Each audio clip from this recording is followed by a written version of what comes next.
Good morning students, welcome in online class 7th class chapter 3 civics का chapter 3 है राज्य शासन कैसे काम करता है। इसके पहले वाली क्लास में मैंने आपको बताया था कि विधायक कौन होता है और विधायक अन्य मंत्री और मंत्री का गठन कैसे होता है। ठीक है, आज हम पढ़ेंगे कि विधानसभा में बहस, कि विधानसभा में भी किस तरह से बहस होती है, कि उसकी क्या प्रक्रियाएं होती है, इसमें आज हम उसके बारे में पढ़ेंगे। आफरीन और सुजाता उनके विद्यालय में कई अन्य विद्यार्थियों ने विधानसभा देखने के लिए राजधानी की यात्रा की। विधानसभा एक अत्यंत भव्य और प्रभावशाली भवन में स्थित होती है, जो कि हमारे सरकार के द्वारा निर्मित होता है। बच्चे बहुत उत्सुक थे इस चीज को जानने में कि वहां पर किस तरह से जाया जाता है या वहां पर किस तरह से कार्य शुरू किया जाता है। तो ये विधानसभा उन दिनों की तत्कालीन समस्या पर बहस करने वाली थी। विधानसभा की बहसों में विधायक अपनी राय व्यक्त करते हैं और संबंधित विषयों पर प्रश्न पूछे जाते हैं। कि विधानसभा में क्या होता है, विधायक जो होते हैं वो अपने अपने क्षेत्र से संबंधित सभी समस्याओं को वहां रखते हैं और उनके ऊपर प्रश्न पूछे जाते हैं। सदस्य इस विषय पर जो प्रतिक्रिया व्यक्त करना चाहे वो कर सकते हैं। जितने आगे सदस्य हैं वो उसके ऊपर तर्क वितर्क की प्रक्रिया होती है। अगर किसी को सही लगता है तो उसके समर्थक में होता है, अगर किसी को अच्छा नहीं लगता तो उसके ऊपर बहस की जाती है। मुख्यमंत्री तथा अन्य मंत्रियों को निर्णय लेने होते हैं और सरकार चलानी होती है। प्राय उन निर्णयों के बारे में सुनते हैं या समाचार चैनलों या समाचार पत्रों में उन्हें देखते और पढ़ते हैं जो निर्णय लिए जाते हैं उन विधानसभा सदस्यों द्वारा अनुमोदित किया जाना होता है। लोकतंत्र में विधानसभा सदस्य मंत्रियों और मुख्यमंत्रियों से प्रश्न पूछे जाते हैं, किसी महत्वपूर्ण विषय पर बहस कर सकते हैं या फिर निर्णय ले सकते हैं। जैसे कि यहाँ पे दिया गया है कि विधायक एक कि अखंड गांव के मेरे निर्वाचन क्षेत्र में पिछले 3 हफ्तों में हैजे के कारण 15 लोगों की मृत्यु हो चुकी है। मेरे विचार में सरकार के लिए एक बहुत बड़ी शर्मनाक स्थिति है। वो सरकार जो अपने प्रौद्योगिकी क्षेत्र में सर्वश्रेष्ठ घोषित कर रही है, हैजे जैसी साधारण बीमारी को रोकने में भी असफल रही है। मैं स्वास्थ्य मंत्री का ध्यान इस ओर आकर्षित करना चाहूंगा, क्योंकि अगर कोई उस क्षेत्र में बीमारी से संबंधित कोई स्वास्थ्य से संबंधित कोई परेशानी होती है तो उसका जिम्मेदार कौन होगा? स्वास्थ्य कर्मी, जिसको मैंने आपको कल बताया था कि क्या बोलते हैं, एक ही मंत्री पूरे उसको नहीं संभालता। वो क्या करता है, अपने ही मंत्रियों में से अलग अलग विभाग को बांट देता है कि जिसका कार्य शिक्षा मंत्री का है, किसका कार्य स्वास्थ्य मंत्री का है। तो ये सभी का दायित्व होता है कि वो अपने अपने क्षेत्र में सभी लोगों का ध्यान रखे।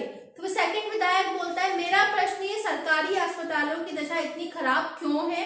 सरकार जिला अस्पतालों में डॉक्टरों और चिकित्सा कर्मियों की ठीक से नियुक्ति क्यों नहीं कर रही? कि हमारे यहाँ पे सरकारी अस्पतालों की स्थिति बहुत बुरी कंडीशन में है और वहां पे सरकारी अस्पतालों में डॉक्टरों, नर्सों या कंपाउंडरों की नियुक्ति हमारी सरकार के द्वारा क्यों नहीं की जा रही है। मैं ये जानना चाहता हूँ कि सरकार इस स्थिति का सामना किस प्रकार से कर सकती है कि जिससे अधिक से अधिक संख्या में लोग प्रभावित हो रहे हैं, उसकी संख्या को हम कम कर सके। फिर तीसरा विधायक होता है कि मेरे निर्वाचन क्षेत्र में तौल पट्टी में भी पानी की कमी बहुत गंभीर समस्या है।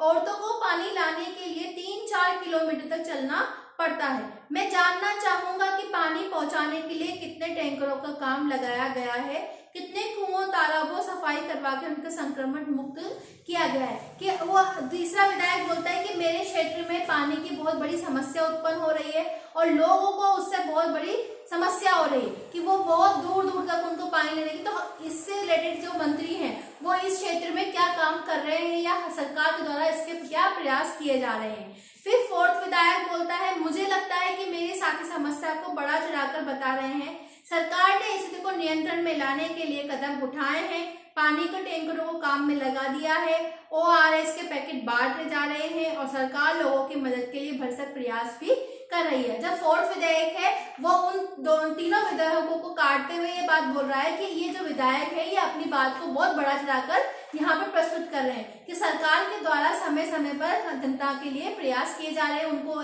ORS के पैकेट बांटे जा रहे हैं, पानी के टैंकर भेजे जा रहे हैं। तो समय समय पर सारे प्रयास किए जा रहे हैं। फिर होता है 5वां विधायक, हमारे अस्पतालों में सुविधाओं की हालत बहुत खस्ता है। कई ऐसे अस्पताल है जिनमें कोई डॉक्टर नहीं कई सालों में नियुक्त भी नहीं किए गए हैं। दूसरे अस्पतालों में डॉक्टर लंबी छुट्टी पर चले गए हैं और ये बहुत शर्मनाक स्थिति है कि मेरे ख्याल से हालत बद से बदतर होती ही जा रही है। हम ये कैसे सुनिश्चित करने वाले हैं कि प्रभावित क्षेत्र को, हम परिवारों को कैसे वहां तक सारी सुविधाएं पहुंचाएं। फिर विधायक छठा होता है कि विरोधी पक्ष सदस्य बिना वजह से ही सरकार पर दोषारोपण कर रहे हैं, कि उनके ऊपर दोष डाले ही जा रहे हैं कि पिछली सरकार ने सफाई पर कोई ध्यान नहीं दिया था और हमने कूड़े करकट साफ सफाई का अभियान बहुत पहले से ही शुरू करवा दिया है। तो इन सभी आपने विधायकों की बातों को सुना, आपने ये देखा कि कैसे एक विधायक दूसरे विधायक की बात को काट रहा है, या फिर कोई एक दूसरे की बात से सहमत है तो वो उसके साथ बोल रहा है, या जो उसकी बात से सहमत नहीं है वो एक दूसरे के अगेंस्ट में बोल रहा है। अब अगला टॉपिक आता है शासन की कार्य प्रणाली, कि शासन की क्या कार्य प्रणाली है। केवल विधानसभा में ही सरकार के कामों के बारे में टीका टिप्पणी नहीं और सरकार की कार्यवाही की मांग नहीं की जाती। आप नियमित रूप से अखबारों, टीवी चैनलों, अन्य संगठनों को सरकार से बारे में बातें करके देखते हो। लोकतंत्र में अनेक माध्यमों के द्वारा अपने विचार व्यक्त करते हैं और उनके ऊपर कार्यवाही भी करते हैं। विधानसभा में चर्चा होने के थोड़े ही समय बाद स्वास्थ्य मंत्री की उनसे वार्ता होती है, प्रेस वार्ता होती है। वो अपनी इन सभी बातों को समाचार पत्रों में उन प्रेस वार्ता के द्वारा पहुंचाते हैं, ताकि वही सब बातें आप तक न्यूज के थ्रू आप तक पहुंच सके। मुख्यमंत्री और स्वास्थ्य मंत्री दोनों ही उनको परिवारों को सामान्य सुविधाएं उपलब्ध कराते हैं और उनको अस्पतालों के लिए, इन सब के लिए जागरूकता भी फैलाते हैं कि अगर किसी को कोई परेशानी है तो सरकार उनके समर्थक में हमेशा के लिए खड़ी रहती है। आपने देखा साफ सफाई स्वास्थ्य सेवाओं के लिए कानून बनाने का निर्णय ले सकती है। वो सब कानून बनाकर हर नगर निगम के लिए अनिवार्य कर देती है कि अगर शहरी क्षेत्रों में पर्याप्त शौचालय की व्यवस्था हो, समय समय पर वहां पे कूड़ा करकट उठाने की व्यवस्था हो। जैसे कि अपने यहाँ पे नगर निगम के द्वारा कौन सी स्वच्छ भारत अभियान चलता है, तो जिसमें सुबह सुबह आपके सभी के घरों में कचरा गाड़ी आती है जो कचरा उठाकर ले जाती है। तो ये सारा हमारी सरकार के द्वारा ही अभियान चलाए गए हैं, जिसका उद्देश्य क्या होता है कि हम जनता तक हर वो सुविधाएं पहुंचाएं जिससे जनता परेशान है। फिर है वॉलपेपर की परियोजना। वॉलपेपर एक मजेदार गतिविधि है जिसके माध्यम से रुचि किसी विषय पर शोध किया जाता है। यहाँ जो तस्वीरें हैं वो कक्षा वॉलपेपर बनाने के लिए प्रस्तुत है।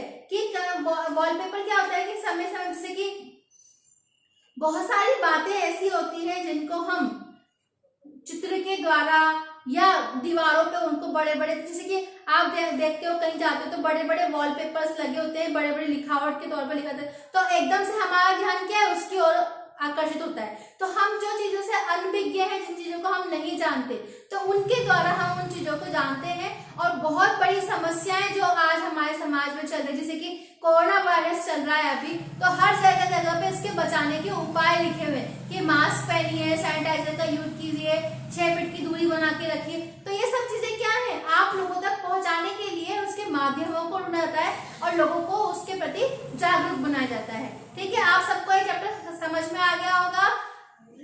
चैप्टर 3 राज्य शासन कैसे चलाती है। ठीक है, ये इसके पहले वाले चैप्टर का वर्क जिसका हो गया है वो कॉपी चेक करने के लिए स्कूल में भेज सकता है। Thank you, have a nice day.